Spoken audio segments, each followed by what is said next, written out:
What can you say about the kasi na po ito na World Trade Travel Expo? World Travel. Gaano po kalaki siyang tulong sa tourism po ng bansa?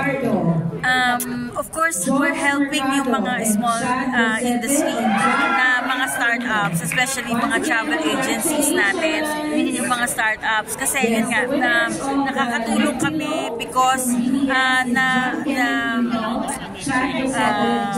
na-eliminate namin yung mga of course yung mga nagsascam online ng mga travel agencies. Dito kasi face-to-face sa event namin. So ang pinakamaganda dito, nakikita ng mga visitors or yung mga buyers yung bibilhan nila ng mga packages. Of course, alam mo na hindi sila tatakbo because hindi siya scam, ma'am.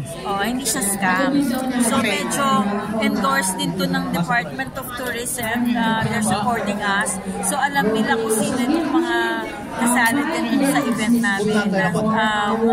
Talagang lahat halos legit siya.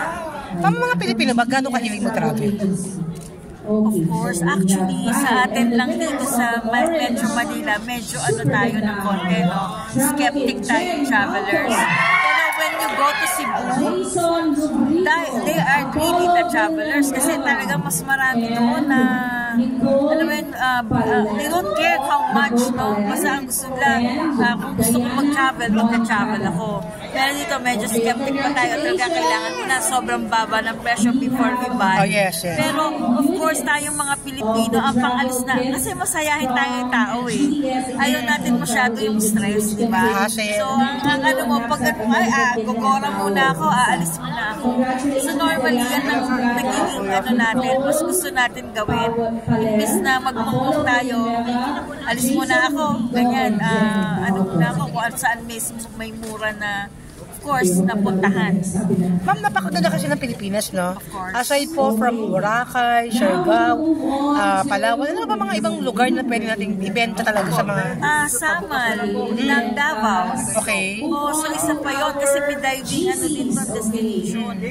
So, isa rin yung sa pinopromote natin. Ang Guimaras, nagpunta kami ng Guimaras. So, magandang Guimaras because hindi lang mangga yung hindi lang masarap ang mangga doon. Ang ganda rin ng place aside, malapit lang din siya sa Boracay. So, ang linaw din ng water. So, talagang maraming maganda. So, hindi mo ma-explore. Sa bandang Cebu, may mga part doon, like yung mga resorts, like Andaya Resorts. So, ano rin, mga exhibitors namin sila, pero medyo malayo lang sila. Pero maganda talaga yung lugar. So, i-share ko sa iyo, ma'am, kung saan banda yung mga places na yun. Somewhere in Cebu, medyo malayo lang siya talaga sa Cebu. Ma'am, pero question po, ma'am. Hindi ba, this only for local? Hindi po ba, ma'am? Hindi, may international. So, kung merong mga Filipinos na gustong lumabas ng country, may choices sila if they wanted to go to Thailand, ganyan. Yun nga lang, our travel agencies kaya nandito, kaya sila yung mas pinopromote namin compared to airlines. Pwedeng 2-in-1 na yun na gagawa na sila ng package, sila na rin magbubook ng tickets mo at a lower price kasi normally binibigay din sa kanila ng airline na mababa. Ma'am, question lang, no? Sa mga nangyayari ngayon sa bansa natin, no? We all know that. Problema sa West Philippine Sea, nangyayari ngayon sa ating gobyerno, ina-apekto ng tourism ng bansa natin. Of course, affected siya. Naka-record ba yan? In general po, in general. Apektado. Apektado. Affected. Siyempre bumabawas yung mga... Totoo yan. Lahat naman tayo ramdam natin especially mga foreign visitors natin. Pero mostly dito sa Manila mas ramdam natin. Kasi when we travel sa mga ibang regions, may mga foreigners naman doon. May mga bookings naman yung mga hotels and natin. So dito lang sa Metro Manila lang medyo tayo when it comes to foreign. Parang ramdam natin na parang kukunti ang pumapasok ng visitors.